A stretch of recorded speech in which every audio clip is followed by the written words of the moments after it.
ಕೆಲವರು ಹಣವನ್ನು ಸಂಗ್ರಹಿಸುತ್ತಾರೆ, ಕೆಲವರು ಆಸ್ತಿಯನ್ನು ನಿರ್ಮಿಸುತ್ತಾರೆ. ಆದರೆ ಕೆಲವು ಮಹನೀಯರು ಜ್ಞಾನವನ್ನು ಸಂರಕ್ಷಿಸಿ ಸಮಾಜಕ್ಕೆ ಅರ್ಪಿಸುತ್ತಾರೆ. ಅಂತಹ ಅಪರೂಪದ ವ್ಯಕ್ತಿತ್ವವೇ ಅಂಕೇಗೌಡರು. ಸಾಮಾನ್ಯ ಕುಟುಂಬದಲ್ಲಿ ಜನಿಸಿದವರು. ಜೀವನದ ಆರಂಭಿಕ ದಿನಗಳಲ್ಲಿ ಬಸ್ ನಿರ್ವಾಹಕರಾಗಿ ಹಾಗೂ ನಂತರ ಸಕ್ಕರೆ ಕಾರ್ಖಾನೆಯ ಸಮಯಪಾಲಕರಾಗಿ ಕೆಲಸ ಮಾಡಿದರು. ಆದರೆ ಅವರ ಹೃದಯದಲ್ಲಿ ಸದಾ ಜೀವಂತವಾಗಿದ್ದುದು ಪುಸ್ತಕಗಳ ಮೇಲಿನ ಅಪಾರ ಪ್ರೀತಿ. ತಮ್ಮ ದುಡಿಮೆಯ ಸಂಪಾದನೆಯನ್ನು ಪುಸ್ತಕಗಳ ಖರೀದಿಗೆ ಮೀಸಲಿಟ್ಟು ವರ್ಷಗಳ ಕಾಲ ಲಕ್ಷಾಂತರ ಪುಸ್ತಕಗಳು, ಪತ್ರಿಕೆಗಳು ಮತ್ತು ಅಪರೂಪದ ಗ್ರಂಥಗಳನ್ನು ಸಂಗ್ರಹಿಸಿದರು. ಅದರ ಫಲವಾಗಿ ಪುಸ್ತಕ ಮನೆ ಎಂಬ ಜ್ಞಾನದ ಮಹಾಸಾಗರ ನಿರ್ಮಾಣವಾಯಿತು. ಇದು ಕೇವಲ ಗ್ರಂಥಾಲಯವಲ್ಲ, ಸಾವಿರಾರು ವಿದ್ಯಾರ್ಥಿಗಳು, ಸಂಶೋಧಕರು ಮತ್ತು ಓದುಗರ ಕನಸುಗಳಿಗೆ ಬೆಳಕು ನೀಡುವ ಜ್ಞಾನದ ದೇವಾಲಯ.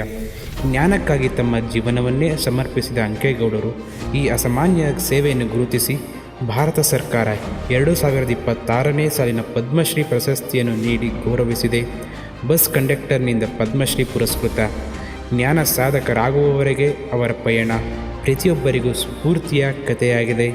ಅಂಕೇಗೌಡರು ಒಂದು ಹೆಸರು ಮಾತ್ರವಲ್ಲ, ಜ್ಞಾನದ ಮೇಲಿನ ಅನಂತ ಪ್ರೀತಿಯ ಜೀವಂತ ಪ್ರತೀಕ.